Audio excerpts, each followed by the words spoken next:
मुनिवर मुनिवर आज मेरी कुटिया में आए हैं, मुनिवर आज मेरी कुटिया में आए हैं। चलते फिरते हो, चलते फिरते सिद्ध प्रभु आए हैं। मुनिवर मुनिवर आज मेरी कुटिया में आए हैं, मुनिवर आज मेरी कुटिया में आए हैं।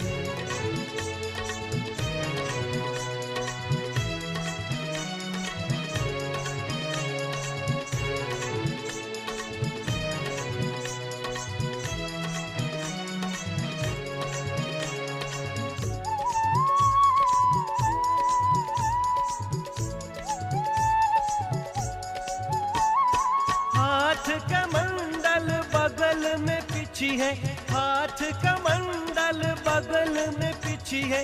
मुनिवर पे सारी दुनिया रिझी है, मुनिवर पे सारी दुनिया रिझी है। लगन दिगंबर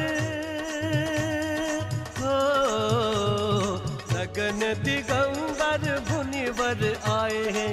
मुनिवर मुनिवर आज मेरी कुटिया में आए हैं, मुनिवर आज मेरी कुटिया में आए हैं।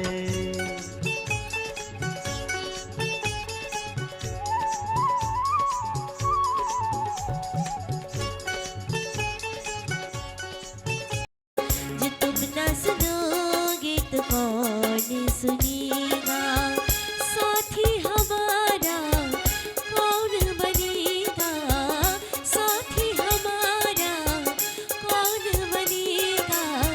जो तुम ना सुनोगे तो कौन सुनेगा, जो तुम ना सुनोगे तो कौन सुनेगा। वो अवसर बहुत निराला था, माता जी का जन्म दिवस था। बड़ी माता जी जो शायद हमारे बीच में अब नहीं है, उनका भी, बड़ी माता जी जो हमारे बीच में अब नहीं है, उनका भी जन्म दिवस था। साथ में क्षमावाणी पर्व था और गुरुदेव का सानिध्य आप सभी जानते हैं कुछ सबसे कम नहीं। एक बार बहुत जोर से सभी लोग बोलेंगे जय बोलिए आचार्य गुरुदेव सौभाग्य। आ गया दर पर तेरे सुनाई हो जाए, जिंदगी से दुखों की विदाई हो जाए, जिंदगी से दुखों की विदाई हो जाए। एक नजर कर पाके डालो मानूंगा एहसान, मानूंगा एहसान। संकट हमारा कैसे टलेगा, संकट हमारा कैसे टलेगा। साथी हमारा कौन बनेगा, साथी हमारा कौन बनेगा। जो तुम ना सुनोगे तो कौन सुनेगा, जो तुम ना सुनोगे तो कौन सुनेगा। सुना हमने सभी से कि भैया एक ही है, सुना हमने सभी से कि भैया एक ही है। घूम ली सारी दुनिया गुरु जी एक ही है, घूम ली सारी दुनिया। हमेशा दर में आते तुम्हारे दर पर, शायद हमेशा दर में आते। आज पापी आया है बाबा काहे घबराते, आज पापी आया है बाबा काहे घबराते।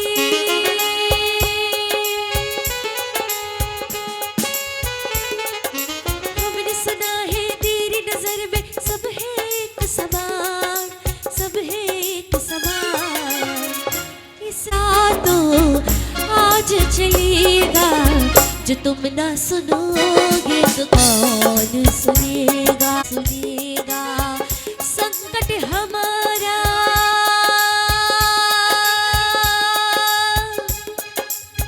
साथी हमारा कौन बनेगा, साथी हमारा कौन बनेगा। जो तुम ना सुनोगे तो कौन सुनेगा, जो तुम ना सुनोगे तो कौन सुनेगा, जो तुम ना सुनोगे तो कौन सुनेगा। संग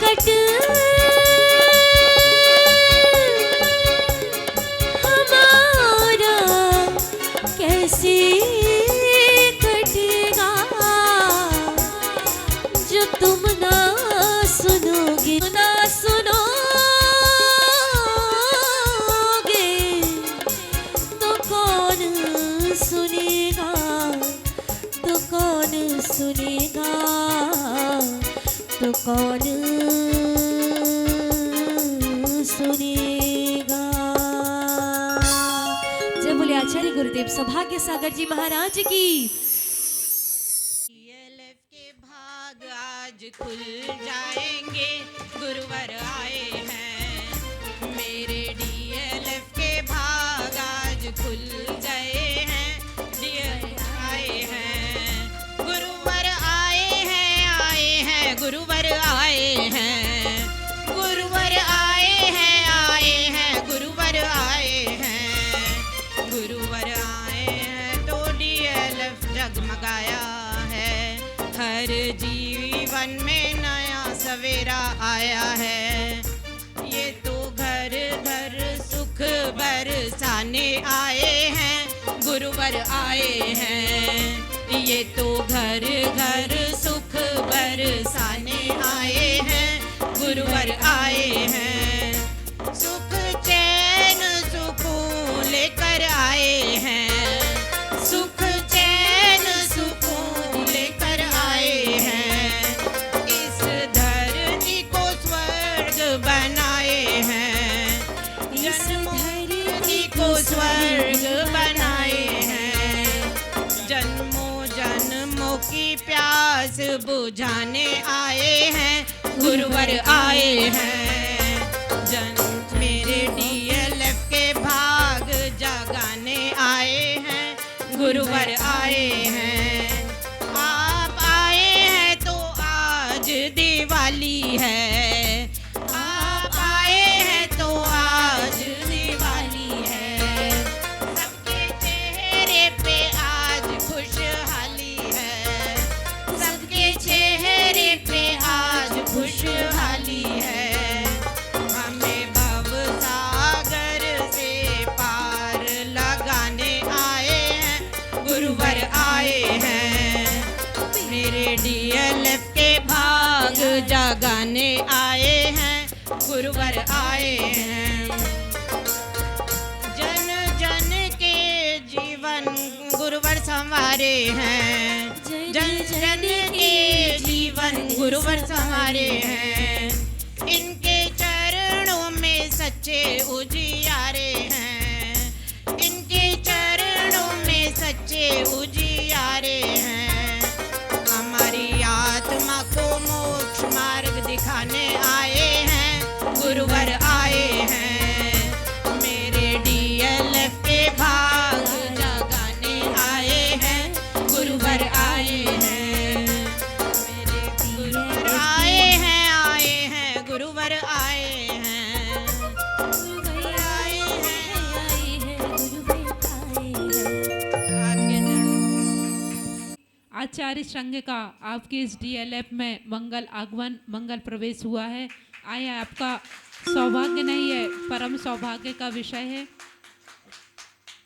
अब चलिएगा हम गुरुवाणी और प्रभु आराधना से पहले हमारी आरिका सौम्यामती माता जी हैं, वो अपनी बात रखेंगी गुरु चरणों में। आरिका सौम्यामती माता जी। Today, I want to tell about my Gurudev, a journey of learning, reflection, and transformation. Like a diamond cutter polishes a diamond and brings its shine for the world to behold. Acharya Shri Saubhagya Sagar Ji's Gurudev's existence that is inspiring and engendering positive difference in uncountable lives is simply his Gurudev's extension, his Guru Acharya Shri Siddhant Sagar Ji Gurudev's that lives in him every single moment. Acharya Shri Saubhagya Sagar Ji Gurudev is a Digambar Jain Sant whose thoughts, words and work are an inspiration for the people around the country. A profound visionary and humanitarian whose positive difference and spiritual enhancement gives us inspiration and a guiding light to aspirants on the path of self-discovery. Pujya Gurudev is manifestation of one mission, evoking the well-being of every living being, touching the heart of thousands with the pragmatic message of Paramatma Mahavir of violence, peace and self-love. Contributing resources for Manavata is a noble act, but when the hands contribute, transform into hands that serve, creates a spark in the Guru's eyes, a spark of contentment. That's why we decided to celebrate his birthday as a Manavata Mahotsav. Because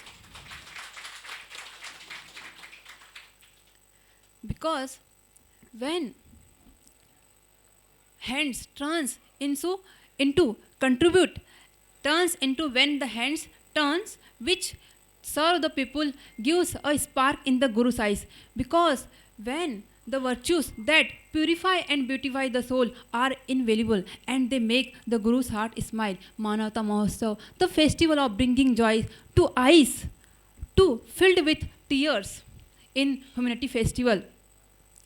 And by ensuring on the occasion of Gurudev's 44th birthday, by ensuring spread joy to eyes filled with tears, needy people and voiceless beings will become the grand festival of Manavata. So we are decided to do each act on his birthday, which brings happiness in someone's voice. बोलिए आचार्य जी सौभाग्य सागर जी गुरुदेव की जय। चल रहे हैं, बहुत सारे question हैं हमारे जीवन से गुरु जी तेरा दरबार मिला है, जब से प्रभु जी तेरा दरबार मिला है, प्यार मिला है रे बहुत प्यार मिला है, प्यार मिला है रे बहुत प्यार मिला है, जब से गुरु जी तेरा दरबार मिला है, जब से प्रभु जी तेरा दरबार मिला है, प्यार मिला है रे बहुत प्यार मिला है, प्यार मिला है रे बहुत प्यार मिला है।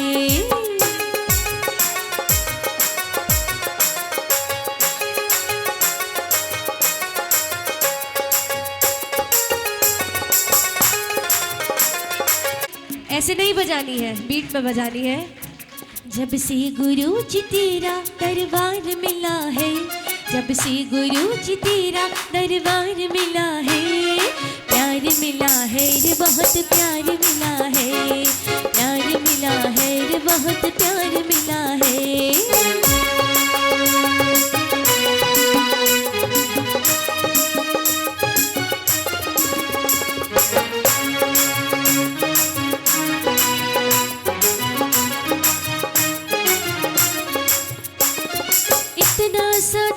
जिंदगी वापस आना, ना कोई अपना था ना था पराया, इतना सा था जिंदगी का फसाना, ना कोई अपना था ना था पराया, घर आया जब से लगता है तब से मैं घर को जैसे घर बार मिला है, प्यार मिला है रे बहुत प्यार मिला है, प्यार मिला है रे बहुत प्यार मिला है, जब से गुरु जी तेरा दरबार मिला है, जब से प्रभु जी तेरा दरबार मिला है, प्यार मिला है रे बहुत प्यार मिला है, प्यार मिला है रे बहुत प्यार मिला। तेरा बाबा दरबार, तेरा बाबा जन्नत का नजारा है, दरबार तेरा बाबा,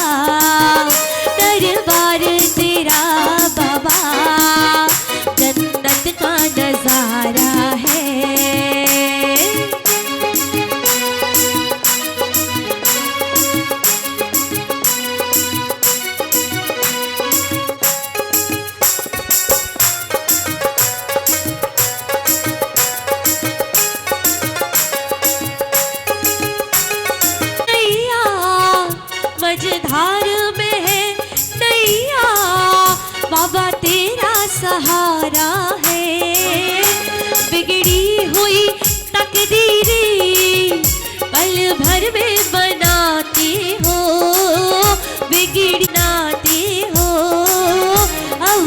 लाज रखो बाबा, अब लाज रखो बाबा, मुझे तेरा सहारा है, दरबार तेरा बाबा, दरबार तेरा बाबा, जन्नत का नजारा है, दरबार तेरा बाबा, जन्नत का नजारा है।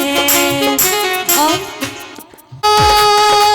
जय बोलिए आचार्य गुरुदेव सौभाग्य सागर जी महाराज की जयकारा गुरुदेव का।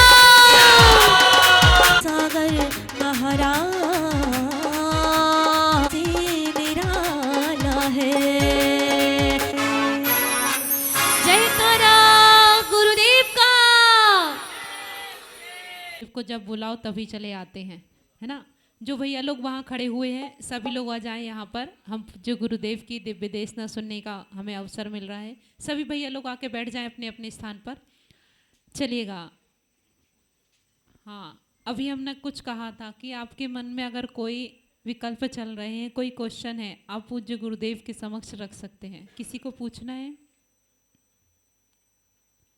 गुरुजी, इन लोग को डर लग रहा है कि आपके। मैं ये पूछ रही हूँ, जब भगवान का निर्वाण होता है महावीर स्वामी का, तो ना दिन निकलता ना रात होती, तो उनका निर्वाण हो जाता है, तो देवता लोग जो है उसी टाइम पूजा करते हैं, बाद में करते हैं? देखिए, भगवान महावीर स्वामी का जो निर्वाण हुआ है वह प्रातःकाल गोदूती बेला में हुआ है, मतलब भोर कहते हैं जिसको। और भोर के समय सूरज निकला नहीं, लगभग 4 साढ़े 4 बजे सूर्य नहीं निकला, लेकिन भगवान के निर्वाण के लिए सूर्य की और चंद्रमा की आवश्यकता नहीं है। उनका निर्वाण होता है, वही निर्वाण कल्याणक बन जाता है। तो उसमें कोई विकल्प नहीं है कि हम पूजा रात में कर रहे हैं कि दिन में कर रहे हैं। भगवान महावीर स्वामी का एक्चुअल टाइम निकालोगे तो अंधेरे में ही आता है। और आज से 20, 25, 40 साल पहले, 50 साल पहले लड्डू मंदिरों में 6 बजे तक चढ़ ही जाते थे। वो तो आजकल की व्यवस्था हो रही है कि लोग रात को दिवाली मना रहे हैं, 2 बजे रात को सो रहे हैं, 1 बजे सो रहे हैं, इसे 9 बजे तक चला। नहीं तो एक्चुअल में जो लड्डू चढ़ते थे, या महावीर जी वगैरह में आप भी जाओ तो 2 बजे रात से वहाँ पर लोग प्रक्षल वाले तैयार हो जाते हैं, महावीर लड्डू वाले दिन। तो इसमें ऐसा कोई संकल्प विकल्प नहीं है, आप अपने हिसाब से कर सकते हैं। और उसमें देवता वाली बात जो है, भगवान तो खुद देव हैं, भगवान जी तो स्वयं देव हो जाते हैं। तो देवों को पूजन आराधना करने के लिए कोई समय की आवश्यकता नहीं है। देवता तो 24 घंटे कभी भी आराधना कर सकते हैं, वहाँ रात दिन का भेद है ही नहीं वहाँ देवता को। मनुष्यों को जो है ना दिन निकलने के बाद ही लड्डू चढ़ाना नहीं, ऐसा किसने कह दिया? और कुछ नहीं है, और मनुष्य वैसा कोई विकल्प नहीं है। गुरुवर नमस्ते नमस्ते नमस्ते। हमको इतना पाठ पूजा करते लेकिन मेरे समझ में नहीं आता, उसका क्या उपाय करूं? देखिए ऐसा है, तो कहने का तात्पर्य है कि हम पूजा पाठ समझने के लिए नहीं करते, हम पूजा पाठ अपने आप को समझाने के लिए करते हैं। जो अपने आप को समझाने के लिए पूजा पाठ करता है वो सफल हो जाता है, और जो दूसरों को समझाने की करता है वो विफल हो जाता है। इसलिए हमें क्या करना चाहिए, बस हम पूजा कर रहे हैं ना, यही है। करती हूँ, भक्तांबर जी का भी करती हूँ, सूतर जी का भी करती हूँ, सब करती हूँ, लेकिन समझ में कुछ नहीं आता। कोई बात नहीं, नहीं आने दो, आपका उपयोग सही लग रहा है ना। एक बार संघ में बहुत साल पहले एक महाराज जी की दीक्षा हुई, वो ज़्यादा पढ़े लिखे नहीं थे। वो बोले महाराज जी मुझे कुछ भी नहीं आता, गिनती भी नहीं आती। आचार्य श्री ने उनको 15 पत्थर दे दिए कि ये पत्थर ले लो और एक नमोकार मंत्र की माला करो तो एक पत्थर रख देना। ऐसा करते करते उनको नमोकार मंत्र पढ़ाया था। आज वो महाराज जी काफ़ी विद्वान हो गए बाद में। तो एक बार भक्ति करने से सारा काम अपने आप हो जाता है। और एक बात, आपकी वाणी से एक नियम चाहिए मेरे को। हाँ, अभी नियम देंगे, सबको देंगे, कोई बात नहीं। कुछ लोग जाने लग गए। चलिए। सूरजमल विहार। मदन भैया ने पहले तो आपको बहुत ज़्यादा नमोस्तु कहा है, हाँ। कि मेरी तरफ से नमोस्तु कहना। अभी मैं स्वाध्याय कर रही थी, उसमें आया कि 24 तीर्थंकर के जैसे समोषण लगता है केवल ज्ञान के बाद, बाकी जो मोक्ष गए उसमें गंध कुटीर का आया। तो ये गंध कुटीर होती क्या है, उसका थोड़ा सा समझना है। देखिए, मंदिर में जो भगवान, ये जो समोषण होता है ना, समोषण, तो समोषण में जैसे आपने पंचनाग देखा होगा या समोषण विधान होते हैं, जो भगवान जो विराजमान होते हैं उस स्थान को गंधकुटी कहा जाता है, जहाँ भगवान जी विराजमान रहते हैं। और मंदिर में भी जो है, मंदिर है ना हमारा, उस समोषण का ही प्रतीक है। और समोषण में गंधकुटी है और गंधकुटी में भगवान विराजमान होते हैं। तो इसको ऐसा समझना चाहिए कि जो भगवान के विराजमान स्थान होने का, अपन बेदी क्या देते हैं अनुमान, वो बेदी नहीं गंधकुटी होती है, क्योंकि भगवान के समय तो एक ही भगवान विराजमान होते, तो गंधकुटी विराजमान होते हैं और सब लोग उस पर अपना काम करते हैं। जैसे रामचंद्र जी मोक्ष गए, हाँ, तो उसके बाद उन्हें केवल ज्ञान हुआ? नहीं, देखिए मोक्ष जाने वालों के 5 कल्याण हुआ ऐसा कोई जरूरी नहीं है। केवल ज्ञान होता है? केवल ज्ञान होता है, जैसे भरत चक्रवर्ती को भी हुआ, अच्छा हाँ, लेकिन बृहचर्य- समोषण सबका लगे जरूर, तो समोषण सिर्फ तीर्थंकर का ही लगता है। सिर्फ हाँ, तीर्थंकर का तीर्थंकर के लगता है, लगे। उनका सिर्फ मोक्ष कल्याणक मोक्ष नहीं, होता है। किन्हीं के 5 कलंक होते हैं वो तीर्थंकर होते हैं, वो लेकिन तीर्थंकर कईयों होते के हैं। 3 कलंक होते हैं, जैसे जन्म कलंक हुआ, ज्ञान कलंक हुआ और मोक्ष कलंक हो गया। जी। तो उनका केवल मतलब ये नहीं होगा, केवल ज्ञान कलंक नहीं होता है, या समोषण से तीर्थंकर लगता है, आपको इतना समझना चाहिए। गंधकुटी जो लगती है उनकी लगेगी। अच्छा। और विस्तार से और को मथेन वंदनामी प्रीति जैन। गुरुजी मेरे को ये पूछना था, घर के काम करते हुए बहुत सारे जीवों की विराधना हो जाती है तो जीव बड़ा दुखी होता है, तो उससे कैसे बचा जा सकता है या उसका पाप कैसे कम किया जा सकता है? इनको देखिए, इसका तरीका सिर्फ यही है, तस्मिच्छामि दुक्कड़म। क्या है कि हम अपने कार्यों को करते हैं, कुछ कार्य जानकर कर रहे हैं, कुछ अनजाने में कर रहे हैं।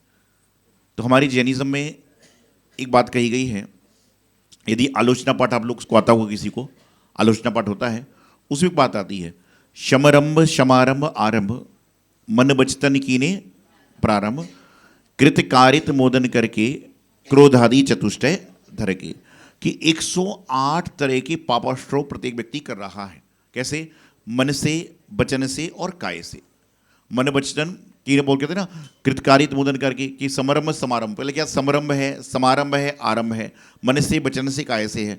तो ऐसे जो जीव की विराधना हो रही है, आप ग्रस्त हैं तो पंचसूना पाप होते हैं, बहारना है, कूटना है, पीसना है, इनसे आप बच नहीं सकते। लेकिन बचने का उपाय ये है कि हम जो चीज़, जैसे मिक्सी में हम कोई वस्तु पीस रहे हैं तो पहले हम उसका शोधन कर लें।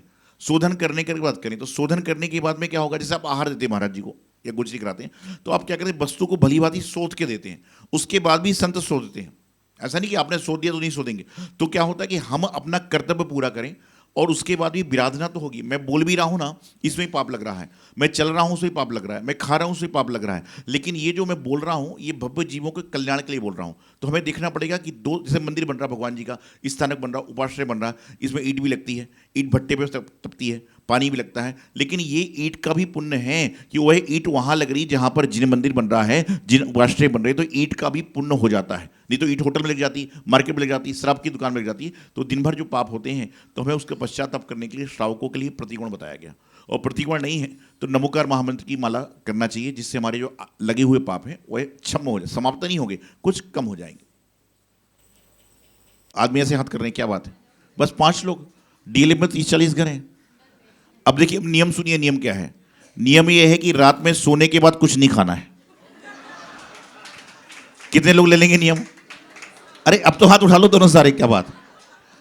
इसलिए हमेशा जब गुरु महाराज के तो हाथ उठाइए, कॉन्फिडेंस उठाइए, बारगेनिंग तो चलेगी ना। आप इतने सीधे तो नहीं हो कि महाराज बोलेंगे तुम छोड़ दो, तुम छोड़ दोगे सारा। पहले सुंदरलाल जी को सूचना दे रहे हैं आगामी कुछ कार्यक्रम। आइए सुंदरलाल जी। देव को आज इस डीएलएफ में, जहां अभी तक इस सुना था कि डीएलएफ में कोई भी संत नहीं आए हैं, आज पहली बार आए हुए हैं। आप बहुत सारे जगह जाते हो और बहुत सारे जगह जा जाकर गुरुओं का दर्शन करते हो, उनकी दिव्य देशना सुनते हो, लेकिन आज वह क्षण है, आज वह दिन है जो आपको आपके ही इस डीएलएफ में पूरा आचार्य संघ विराजमान है और उनकी दिव्य देशना सुनने का आपको अवसर मिल रहा है। हम चलते हैं उन पावन पुण्य महानुभावों, कहने को तो जीवन बहुत कठिन है, लेकिन जिस व्यक्ति ने जीवन को सही ढंग से जीना प्रारंभ कर दिया, उसके लिए जीवन बिल्कुल सरल है। कठिन वस्तु, कठिन दौर, कठिन समय जब तक चलता है, जब तक कि हम उसको फेस नहीं करते। प्रत्येक मानव जो महामानव बना है, उसके जीवन में कभी ना कभी एक बार, होल लाइफ में वन टाइम, एक बार ऐसा अवसर जरूर आया है कि उसका मन विचलित हुआ ही होगा। चाहे वो व्यापारी हो, चाहे सर्विस वाला हो, चाहे गृहिणी हो, चाहे पढ़ने वाला बालक हो, चाहे क्रिकेटर हो, चाहे एक्टर हो, चाहे संत जीवन में हम लोग भी हैं। कई बार जीवन में ऐसे मोड़ आते हैं कि इंसान का मन विचलित होता है, लेकिन उस विचलित मन में यदि इंसान थोड़ा सा धैर्य रखे, थोड़ी सी समझदारी रखे, थोड़ा सा अपने मन को संतुलित कर ले, तो आगे जाकर वह इंसान इस तरह की सीख देता है कि लोगों को विचलित होने से बचा सकता है। विचार करिए कि आपके घर में 5 लोगों का भोजन बना हुआ है और अचानक 7-8 लोग भोजन को आ जाएं, तो जो कुशल गृहिणी होती है उसके माथे पर 1 सेकंड के लिए चिंता आती है, लेकिन यदि कुशल गृहिणी है तो 10-12 लोग का भोजन 5 में से मिक्स करके आराम से कर देगी और लोग उसको अच्छे तरह से कर लेंगे। फेस करिए, भागिए मत।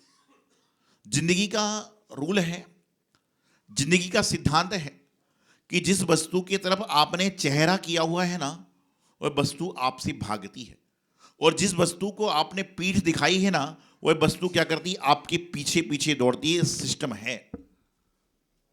एक बार बचपन में जब मैं 3rd-4th क्लास पढ़ता था, स्कूल जाते थे, पास में स्कूल था तो पैदल बच्चे जाया करते थे,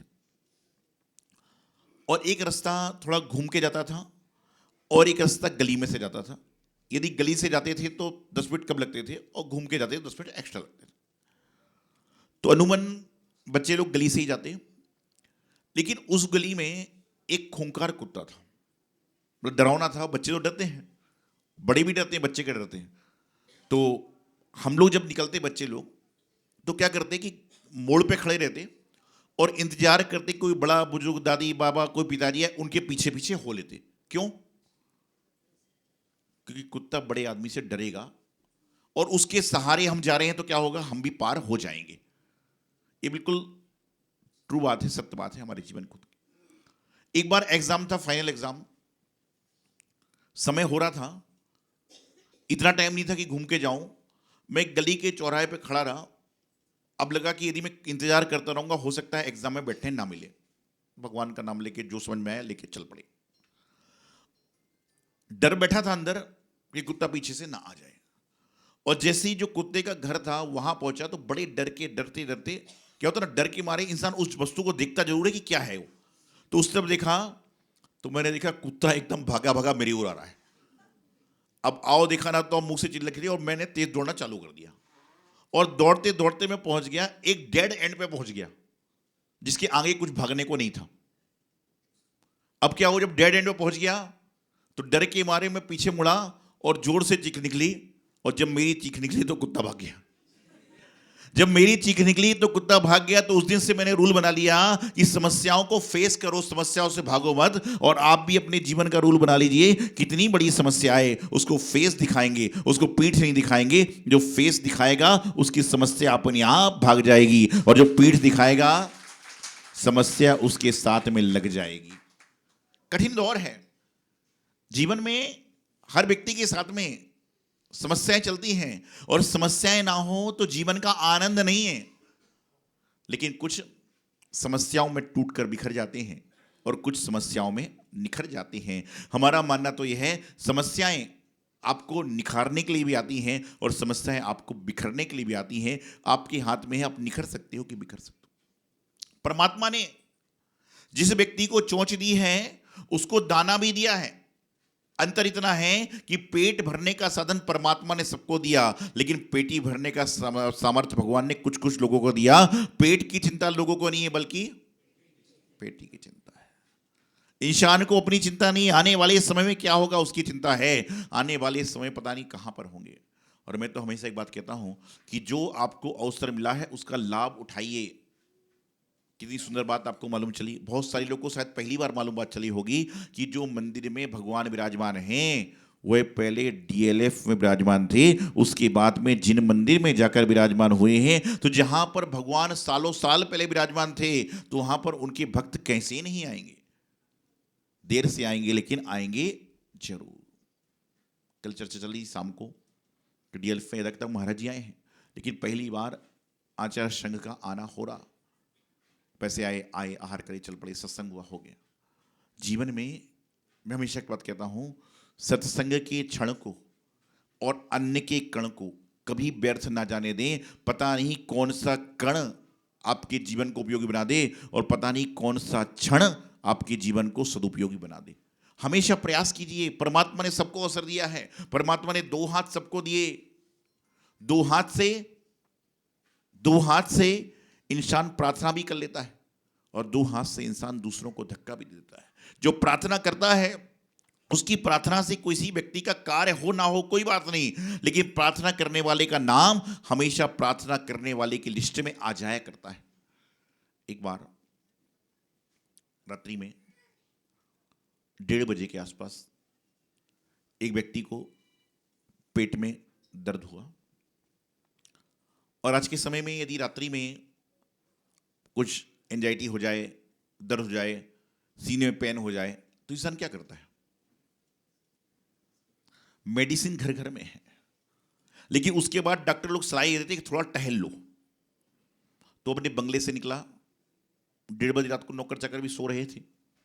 उसने कहा कोई बात नहीं, यदि जीवन का अंत भी है तो पास में एक मंदिर है, वहां जाता हूं और उनकी चौखट तक तो गया, तो जो होगा होगा। वह वहां पर पहुंचा, चौखट तक पहुंचा। वहां पर जाने के बाद वो देखता है कि चौखट पर एक भिखारी रो रहा था। 1:30 बजे रात को चौखट पर भिखारी का एक आदमी रो रहा था, भिखारी नहीं, एक आदमी रो रहा था। और उसके रोने का कारण उससे पूछा, क्या कारण है? बोले मेरी पत्नी हॉस्पिटल में एडमिट है और यदि 5 बजे तक मैंने फीस जमा नहीं करी तो हो सकता है उसका मरण हो जाए। मेरे पास पैसे नहीं है, तो मेरे पास जब कुछ भी नहीं है तो मैं भगवान की गुरु की शरण में आ गया हूं। तो उस व्यक्ति ने अपने जेब में हाथ डाला, जो कि रात को सोने की व्यवस्था में था, जो भी था, उसमें कुछ पैसे निकले, उसने उसके हाथ में रख दिए। बोले इससे काम हो जाएगा? बोले ये पर्याप्त है। और वो जाने लगा। उस व्यक्ति ने उसको आवाज दी, बोले भाई इधर आओ। अपनी जेब से कागज निकाला, उसमें अपना फोन नंबर लिखा और बोले फोन नंबर ले लो। बोले फोन नंबर ले लो। बोले क्यों? बोले यदि कोई और आवश्यकता पड़ेगी तो मुझे कॉल कर देना आप। उसने फोन नंबर देखा नहीं, उसको पर्ची नहीं ली। बोले मुझे आवश्यकता नहीं। बोले क्यों? बोले मुझे अपने परमात्मा गुरु पर, जिनवाणी पर भरोसा है। बोले कैसे? बोले जब रात को 1:30 बजे उन्होंने मेरी मदद करने आपको भेज दिया तो दिन के उजाले में तो कहीं ना कहीं से कोई ना कोई मदद करने आ ही जाएगा। भरोसा रखिए, काम सारे होंगे।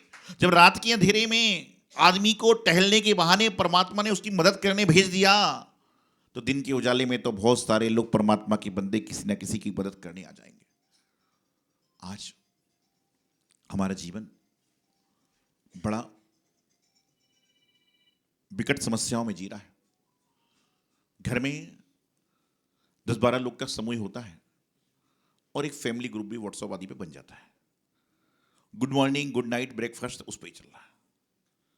अभी मैं देखता हूं आए दिन, यदि मैं किसी व्यक्ति से पूछूं कि आपके कितने फ्रेंड हैं, वो बोलेगा गिनती के 20-25 हैं। उससे पूछा जाए फेसबुक में कितने फ्रेंड हैं, नो लिमिट। जीवन में आप उनको फ्रेंड बना रहे हो जिनको आप जानते भी नहीं हो, पहचानते भी नहीं हो। आजकल एक कभी 2 साल पहले मैंने एक पेपर में पढ़ा था या किसी समाचार सुना था कि एक घर में चोरी हो गई। चोरी क्यों हो गई? कि बोले उसने धनतेरस पे जो सोना चांदी खरीदा फेसबुक पे अपलोड किया कि मैंने ये सामान लिया। चोर भी उस फेसबुक में फ्रेंड था, चोर भी उसमें फेसबुक में फ्रेंड था। जब चोर को आमंत्रण दोगे तो चोर तो अपना काम करेगा। आप यदि भगवान की पिक्चर लगाते हो, गुरु के साथ की पिक्चर लगाते हो जो लगाने योग्य है, तो उसको देखकर जो धार्मिक आदमी होता है वह आपको महत्व देता है कि कम से कम तुम धर्म में जा रहे हो। मैं हमेशा एक बात कहता हूं, आप में से जितने लोग जिन मंदिर जाते हैं, जब भी जाते हैं, जैनी का पहला लक्षण है जिन मंदिर जाना। ये तो महीने हफ्ते की बात करते हैं। और मेरा मानना तो ये है, परिवार में 5 लोग हैं, 7 लोग हैं, 4 लोग हैं, 3 लोग हैं, यदि प्रत्येक व्यक्ति संकल्प कर ले कि हम लोग टर्न बाई टर्न मंदिर जाएंगे तो महीने में 4-5 बार से ज़्यादा नहीं आएगा। और कम से कम ये हो जाएगा कि एक परिवार तो ऐसा है कि जिसके यहाँ से रोज कोई ना कोई मंदिर जाता है। और जिस दिन आपको जिन मंदिर दूर लग रहा है, जिस दिन आपको घर से जिन मंदिर दूर लग रहा है, तो आप समझ के चलना कि हमारे जीवन में सब कुछ दूर दूर होता जाएगा। जिन मंदिर बहुत दूर नहीं है, इतने तो लोग वॉकिंग करके चले जाते हैं अनवन जगहों में। लेकिन बस कर्म है कि अच्छे काम करने में संख्या लिमिटेड होती है। अच्छे काम करने में संख्या लिमिटेड होती है और अन्य जगहों पर सारी की सारी संख्याएं बड़ी रहती हैं। तो मैं हमेशा एक बात कहता हूं कि आप लोग आज एक सीख को समझिए कि जब भी जिन मंदिर जाते हो, बहुत सारे लोग कार से जाते होंगे कार से। आप लोग जो व्यक्ति कार से जिन मंदिर जाता है उसको एक काम जरूर करना है। आज चाहे तो संकल्प कर लें कि जब भी हम कार से जिन मंदिर जाएंगे तो अपने जूते चप्पल को उसी कार में उतार कर ही भगवान के मंदिर में जाएंगे। ऐसा भी कर लोगे तो आप बहुत बड़ा नेक काम कर रहे हो, क्योंकि वही जूते चप्पल लेटरिन बाथरूम में जा रहे हैं, रेस्टोरेंट पे जा रहे हैं, उस रेस्टोरेंट पे भी जा रहे हैं जहां पर गलत चीज खाई जाती है, पूरी दुनिया में जा रहे हैं और उसको ले जाके आप मंदिर के दरवाजे तक ले जा रहे हो। आप यदि कार में उतारने का संकल्प कर लोगे तो आपके कई फायदे हैं। एक तो भीड़ भाड़ में आपको खोजना भी नहीं पड़ेगा, समय बच जाएगा और कम से कम पुण्य लगेगा कि जिन मंदिर के सामने हम कम से कम नंगे पैर जाते हैं। ये छोटे छोटे से नियम, छोटे छोटे संकल्प आपके जीवन को महान बना देते हैं। लेकिन आजकल क्या है, जो लोग अभिषेक करने जाते हैं, जल कहाँ का है? मंदिर का। धोती कहाँ की है? मंदिर की। चावल कहाँ के हैं? तो पुण्य तुम्हारे घर में कैसे आएगा? जब हर चीज मंदिर की है तो तुम्हारे पास पुण्य कैसे आएगा? और आजकल तो क्या है, जमाना कैसा चल रहा है? रेडीमेड। मिठाई की दुकान वाले मिठाई बेच रहे हैं, कपड़े वाला कपड़ा बेच रहा है, सब कुछ क्या है? पहले जमाना हैंडमेड था कि घर में बनते थे, खिलाए जाते थे। आजकल क्या है? रेडीमेड। कई लोग आहार देने आते हैं ना, मन शुद्धि, बचन शुद्धि, काय शुद्धि, आहार जल शुद्ध है, और थाली लेके दिखाते हैं, महाराज जी ये थाली दिखाना चाहता हूं, दिखाओ भाई। वो बोलता है ये केले की सब्जी है, और मुझे समझ में आ रहा है कि टिंडे की सब्जी है। रेडीमेड काम है ना, हैंडमेड तो मालूम चले आदमी को। जीवन में जब भी सत्संग का अवसर मिले उसको दोनों हाथों से लपकिए। दोनों हाथों से नहीं लपक सकते तो एक हाथ से लपक लीजिए, क्योंकि सत्संग एक बार जीवन में निकल गया तो दोबारा पता नहीं कब जीवन में आएगा। एक हाथ से लपकने से भारत देश में 2020 वर्ल्ड कप की ट्रॉफी आ गई थी, याद होगा आप लोगों को। एक हाथ से कैसे लपका था, वो मैच जीत गई थी सारी, बाद में कैप्टन बन गया टीम का। तो आप दोनों हाथ से धर्म को लपक लोगे तो क्या होगा? आपके जीवन का कल्याण निश्चित है। लेकिन बस हम तो चल रहे हैं, आपको ज्ञान नहीं, ज्ञान की प्राप्ति करो। संत समागम जो होता है ना, वह आपको अपनी आत्मा से साक्षात्कार कराने का सबसे बड़ा कारण है। मंदिर में भगवान मौन है, जिनवाणी मौन है। गुरु सानिध्य में ही हम अपनी बात को रख सकते हैं और अपनी बात को सुन सकते हैं। नहीं तो यहां तो पंचम काल में जेनियों की व्यवस्था ऐसी है कि यदि कोई गलती हो गई तो पड़ोसन कहते कि कोई बात नहीं, नमो कर्म की माला फैलो, प्रायश्चित हो जाएगा। वो तुम्हारी गुरु बन गई। आपने अभिषेक करने आए, कोई कारण से अभिषेक करने नहीं आए, कोई बात नहीं, 10 रुपए नोट डाल देना, काम हो जाएगा। क्या है? गुरु महाराज के सामने जाके प्रायश्चित लोगे तो पुण्य मिलेगा। कर्नाटक में जब मेरा 2010 में हैदराबाद चौमासा हुआ था, उसके बाद हम कर्नाटक गए। तो पहली बार, जैसे यहाँ पे कई सालों चतुर्मास हो रहा है लेकिन संत आते रहते हैं, तो 25 साल के बाद वहाँ पर संत गए। तो बहुत सारे लोगों में उत्साह था आहार का, अभिषेक का, पूजा का। और वहाँ नर नारी का कोई भेद भी नहीं है। महाराष्ट्र कर्नाटक में कोई भी अभिषेक कर सकता है, कोई पूजा कर सकता है, और जैसी व्यवस्था करना चाहिए। तो वहाँ पर बहुत भीड़ चौके में एक जोड़ा आया आहार देने। जोड़ा समझते हो कौन सा होता है जोड़ा? अरे घबरा घबरा के क्यों बोल रहे हो? जोड़ा मतलब पति पत्नी का जोड़ा। तो बता रहा था कि एक जोड़ा आया आहार देने, उन्हें शुद्धि बोली। अब शुद्धि बोलने के बाद में महाराज तो आर्य सम्मोहन रहते हैं, मेरी अंजलि बंधी थी, उनका सिर खुला हुआ था। तो मैंने उस जोड़े से कहा, मतलब बोल तो सकता है मेरे हाथ ऐसे, मैं क्या करूं? मैंने कहा सिर ढक लो। बोले महाराज जी हम नहीं करेंगे। अरे मैंने कहा सिर ढकने की बात कर रहा हूं तो सिर तो रखना पड़ेगा। मैंने कहा करिए। बोले महाराज जी मुझसे नहीं होगा। अब मैंने फिर जोर से कहा बोले महाराज जी माफ करिए मैं नहीं कर सकता हूं। फिर मैंने जोर से कहा करना पड़ेगा।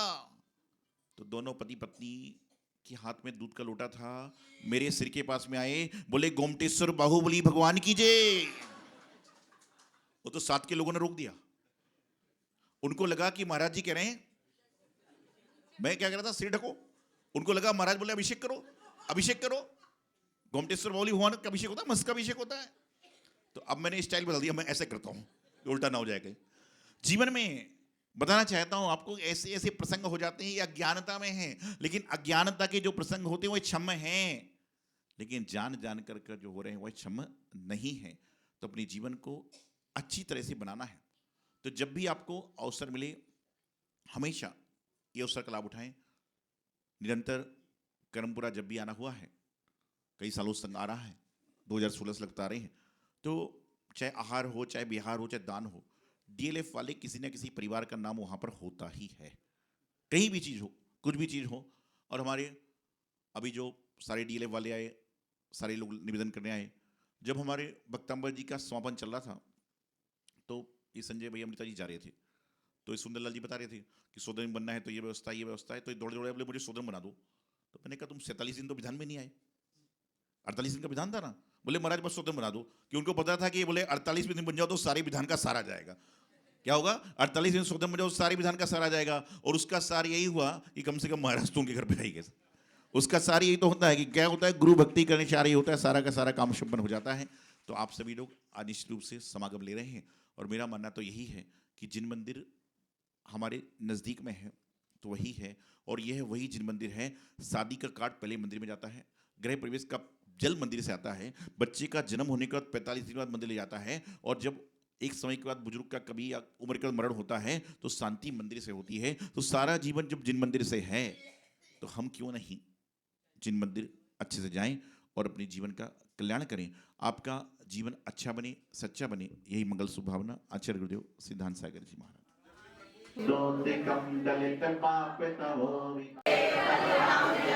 ओम ह्रीं अरं नमो ज्ञानम सविता श्री आदिनाथाय नमः दीपं रुद्रं करोमि नमः।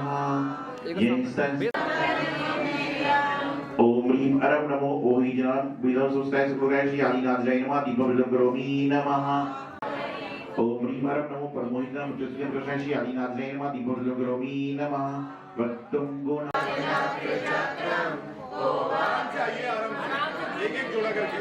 ओम ह्रीं अरं नमो ओहि ज्ञानम विविध दुर्सुदा श्री आदिनाथाय नमः दीपं रुद्रं करोमि नमः।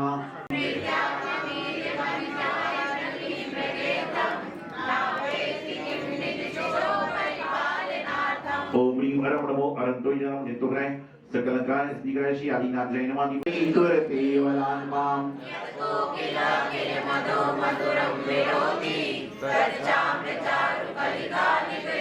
ओम ह्रीं अरं नमो कोट्टुपतिनम आयाचित प्रतिपद शक्ति सता श्री आदिनाथाय नमः दीपं रुद्रं करोमि नमः।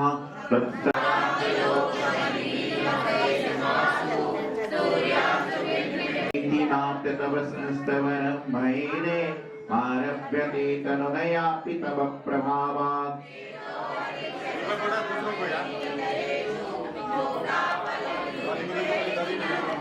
ओम ह्रीं अरं नमो पादानुसरे हरिसर्वकाले श्री आदिनाथाय नमः दीपं रुद्रं करोमि नमः।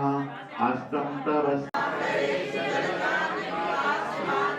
ओम ह्रीं अरं नमो संविष्णुं सर्वैर्नाथ पंचपुराण श्री आदिनाथाय नमः दीपं रुद्रं करोमि नमः। नत्यद्भुतं भुवने भूषणे भूते ओम ह्रीं अरं नमो स्वयंभुवो अरविंद श्री आदिनाथाय नमः दीपं रुद्रं करोमि नमः।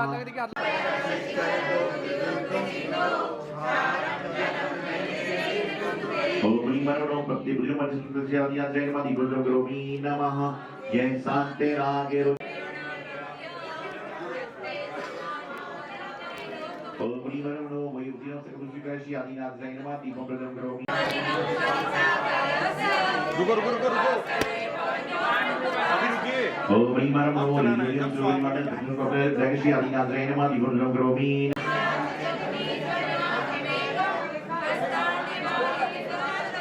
ओम ह्रीं अरं नमो विलोकिनं भूतलादिवेन आदिगति श्री आदिनाथाय नमः दीपं रुद्रं करोमि नमः।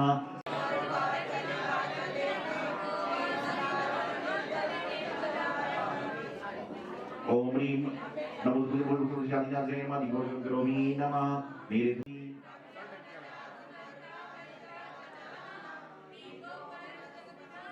नमः नस्तं कदाचित् मयासि नराहो।